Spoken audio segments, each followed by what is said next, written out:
ভণ্ডপীর দেয়ানবাগের নাম শুনেননি এমন লোকজন খুব কমই আছেন। নারায়ণগঞ্জের মদনপুরের দেয়ানবাগ নামক জায়গায় আস্তানা করার জন্য তার নাম দেয়ানবাগ নামে পরিচিত হয়। আজ আমি সেই দেয়ানবাগ শরীফ ঘুরে ঘুরে আপনাদের দেখাবো। তার আস্তানার ভিতর কি আছে, কোথায় কিভাবে রাখছে সব দেখতে পারবেন এবং বর্তমানে সেই জিনিসগুলো কেমন আছে তবুও জানতে পারবেন। ভিডিওটি না টেনে সম্পূর্ণ দেখুন, অনেক কিছুই দেখতে পারবেন, সাথেই থাকুন।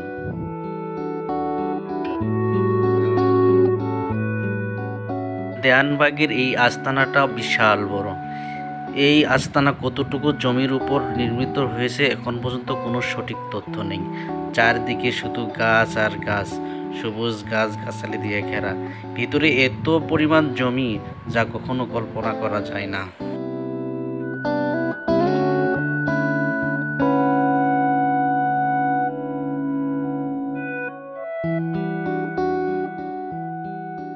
পিচ ঢালা সেই সরু রাস্তা দিয়ে আস্তে আস্তে সামনের দিকে এগিয়ে যাচ্ছি। দেখা যাক কত দূর পর্যন্ত যেতে পারি। কিন্তু সামনে যাওয়ার পর দেখি আর একটা রাস্তা।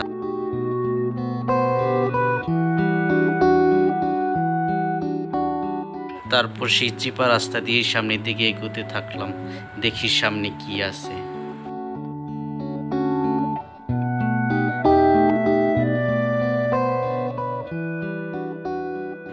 রাস্তার দুপাশে শুধু তাল গাছ আর তাল গাছ, অনেকগুলো তাল গাছ সে লাগিয়েছে।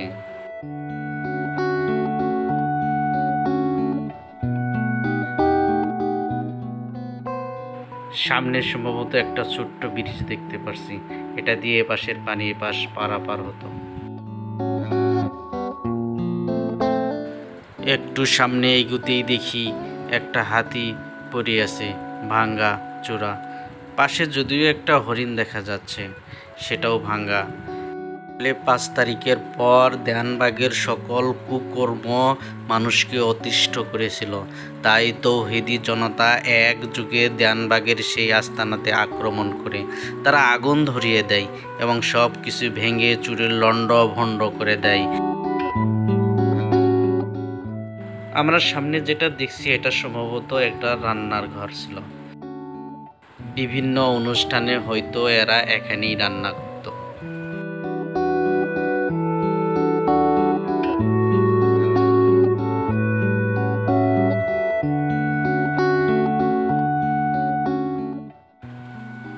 এখানে যা দেখা যায় সবই ভাঙ্গাচোরা। আসলে তৌহিদি জনতা এতই খুব মনের ভিতর পুষেছিল যে তারা একটা কিছু আস্ত রাখেনি, সমস্ত কিছু ভেঙে চুরে দিয়েছে।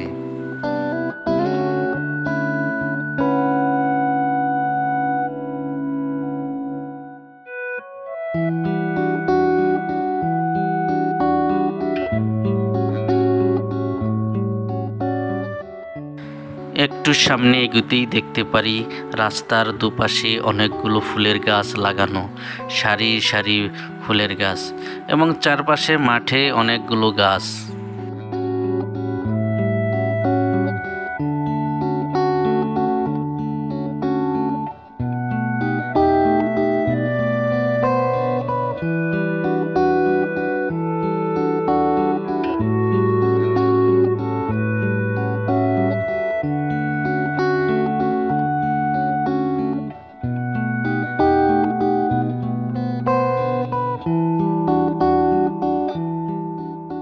আর একটু সামনে এগুলিই দেখি আমাদের জাতীয় ফুল শাপলা।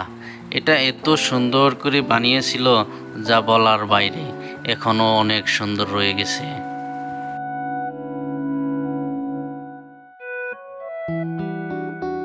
সামনেই আরেকটু এগুলি দেখা যাচ্ছে দেয়ানবাগের আসল আস্তানা। আমরা ভিতরে ঢুকবো এবং কি দেখব, ভিতরে কি কি আছে এবং কিভাবে সেগুলোকে ধ্বংস করে দেওয়া হয়েছে সবই দেখব।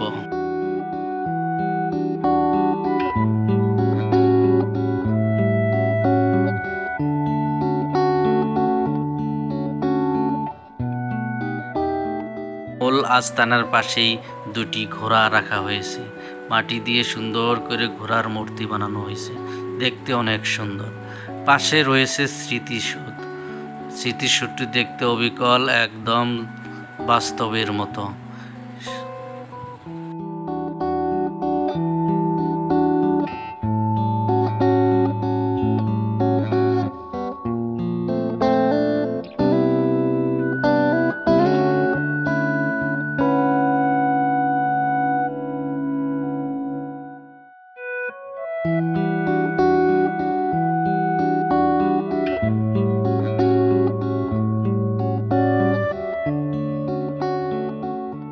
আমি স্মৃতিসৌধটার চারপাশে ঘুরে ঘুরে দেখতে থাকলাম।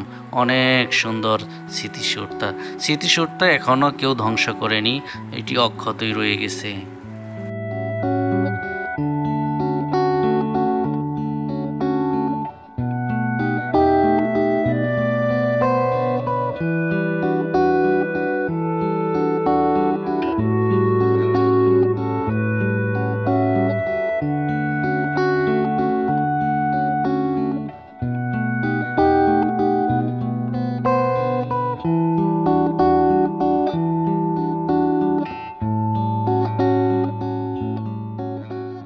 ঠিক তার আরেক সাইডেই রয়েছে শহীদ মিনার। শহীদ মিনারটিও দেখতে অনেক সুন্দর। অনেকগুলো ছোট ছোট ছেলে মেয়েরা শহীদ মিনারের উপরে উঠে খেলা করতেছে, আর আমাকে দেখে সবাই খুশিতে হাততালিও দিতে চাচ্ছিল।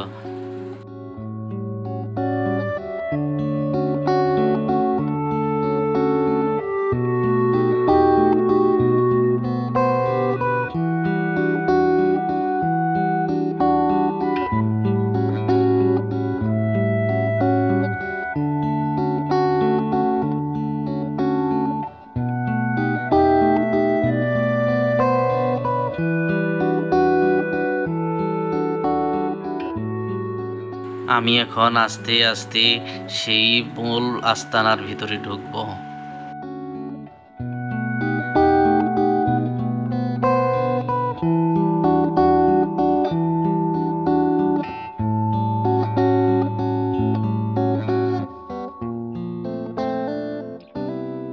ভিতরে অনেকগুলো ময়ূরের ছবি আঁকা, অনেক সুন্দর করে ময়ূরের ছবি এঁকে রেখেছে। তৌহিদি জনতা সবকিছু ভেঙে চুরে গুড়িয়ে দিয়েছে, একটা ভবনও আস্ত নেই, সব কিছুই ভাঙা চূড়া।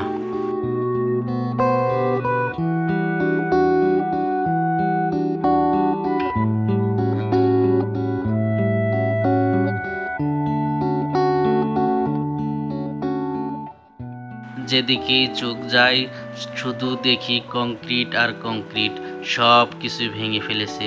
লোহার দরজা ছিল, সব কিছু নিয়ে নিয়েছে, সব ভাঙা, কোথাও একটু আস্ত নেই।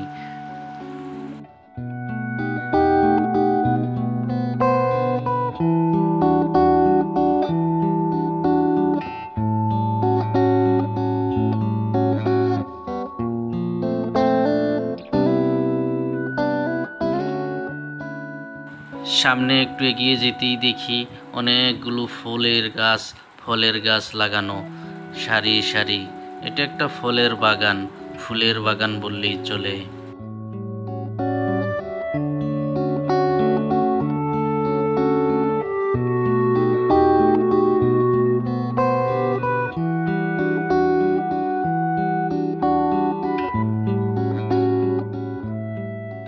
এইটা কি? এটা আমার কাছে একটা ঝর্ণার মতো মনে হলো। এখানে ঝর্ণা আর মাছ হয়তো চাষ করা হতো।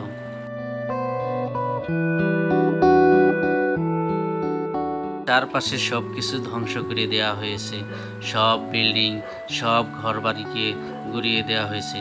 চারিদিকে শুধু কংক্রিট আর কংক্রিট, একটুও বাড়ি বা একটুও বিল্ডিং কোনো আস্ত নেই।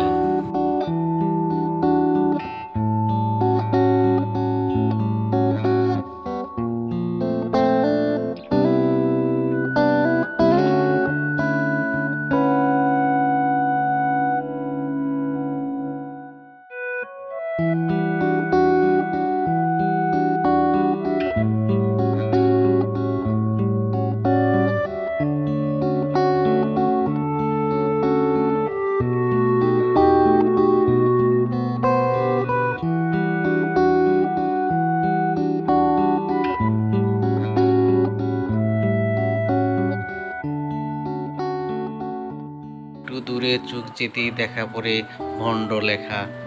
তৌহিদি জনতা ওয়ালে লিখে রেখেছে ভণ্ড।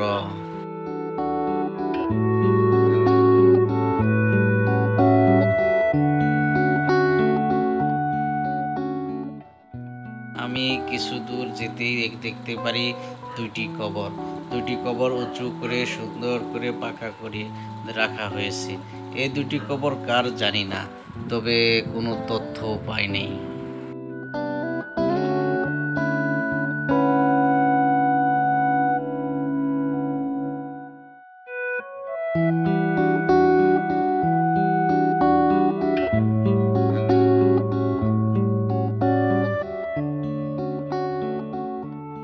কবরের পাশে যে লাল ঘরটি দেখতে পারতেছেন, সেই ঘরে তারা ইবাদত করত।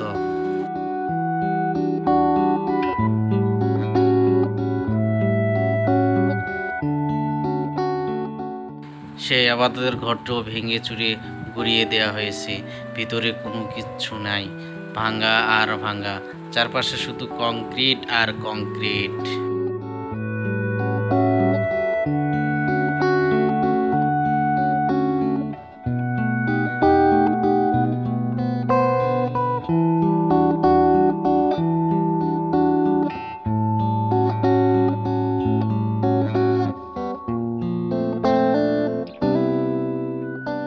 আমি যেদিকে যাচ্ছি সেদিকে আর একটা গেট ছিল। এটা একটা মসজিদের পাশে একটা গেট ছিল, এখান দিয়েও তারা যাতায়াত করত।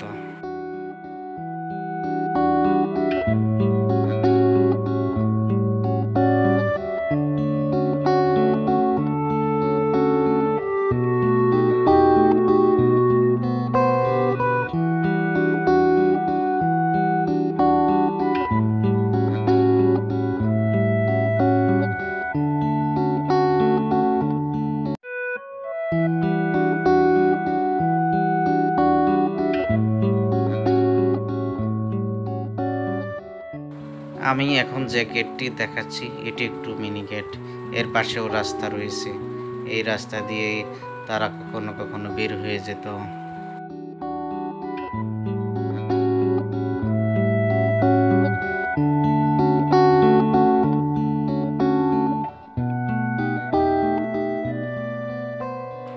আমার সামনে যে রাস্তাটি দেখতেছেন, এটাও একটা গেট ছিল। এটি ছিল দ্বিতীয় গেট। এটা অনেক সুন্দর করে কারুকাজ করে গেটটা সাজানো হয়েছিল, কিন্তু তৌহিদি জনতা এই গেটটাকে ভেঙে চুরে গুড়িয়ে দিয়েছে এবং দেয়ালে লিখে রেখেছে ভণ্ড।